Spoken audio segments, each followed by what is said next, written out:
Sementara, satu langkah baru kini tengah dilakukan pihak Iran. Kami kutip dari Kompas.com yang diambil dari TV pemerintah Iran, pernyataan anggota Komisi Keamanan Nasional Mayor Jenderal Esmail Qowsari.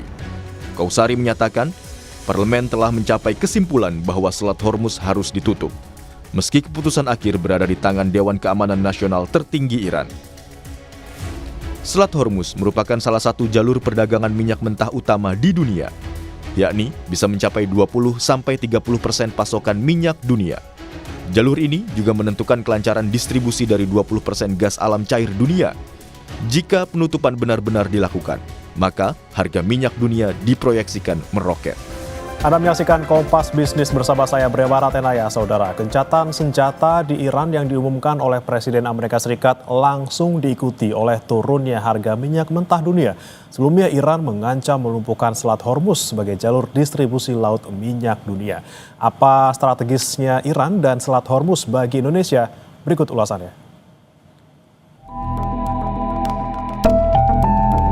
Secara historikal, minyak dan Timur Tengah nyaris tidak pernah stabil. Keduanya seakan diciptakan selalu bergejolak. Perang antara Iran, Israel, dan kini Amerika Serikat terlibat membuat harga minyak mentah dunia naik turun. Fokus dunia saat ini bukan sekadar aksi militer, melainkan keberlangsungan Selat Hormuz sebagai jalur distribusi laut minyak dunia. Ancaman Iran menyerang Hormuz jika terrealisasi dipastikan mengacaukan dunia, termasuk Indonesia sebagai net importir minyak. Ini adalah peta Selat Hormuz, letaknya sangat strategis di Timur Tengah. Punya lebar 54 km, Hormuz merupakan pintu gerbang Teluk Persia sekaligus jalur rantai pasok berbagai komoditas dunia. Reuters bahkan bilang selat ini berkali-kali menjadi pusat ketegangan dunia dalam 10 tahun terakhir. Pakai data Badan Energi Internasional pada tahun 2023, minyak mentah yang diangkut melewati Selat Hormuz rata-rata 20 juta barel per hari. Volume ini hampir 30% dari total perdagangan minyak dunia.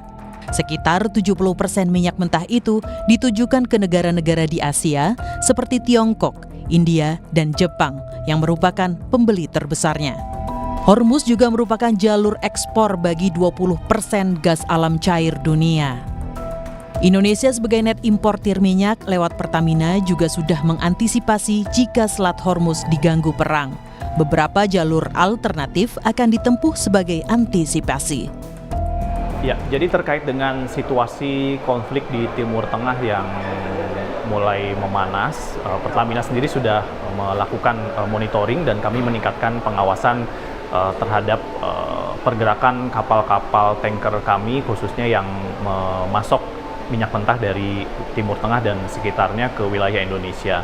Melalui Pertamina International Shipping, kami juga sudah mengecek dan sudah memastikan bahwa seluruh kapal yang melewati rute internasional saat ini dalam kondisinya aman, sehingga pasokan masih berjalan dengan normal. Pertamina juga sudah memitigasi dan merencanakan sejumlah rute alternatif jika memang nanti eskalasinya akan meningkat. Sejak perang pecah di Iran karena Israel, harga minyak mentah dunia melesat ke atas $70 Amerika Serikat per barel dari sebelumnya di level 60-an dolar.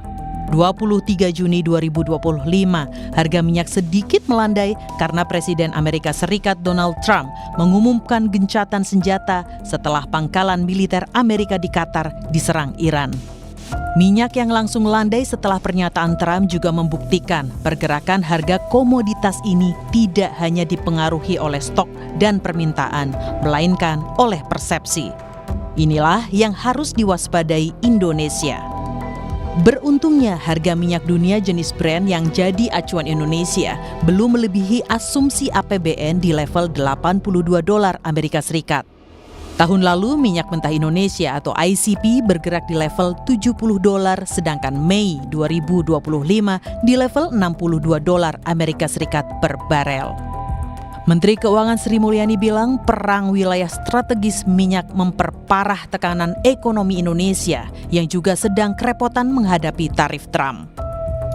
Ditambah dengan berbagai kebijakan-kebijakan makro, terutama di bidang fiskal negara-negara maju, dan kemudian ditambah dengan kondisi geopolitik dan security yang sangat negatif, menegang dan bahkan sudah pecah perang yang menimbulkan kemudian ketidakpastian komoditas, supply chains.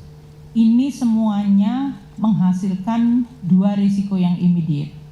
Risiko pertama adalah ketidakpastian harga cenderung naik, seperti harga minyak yang naik.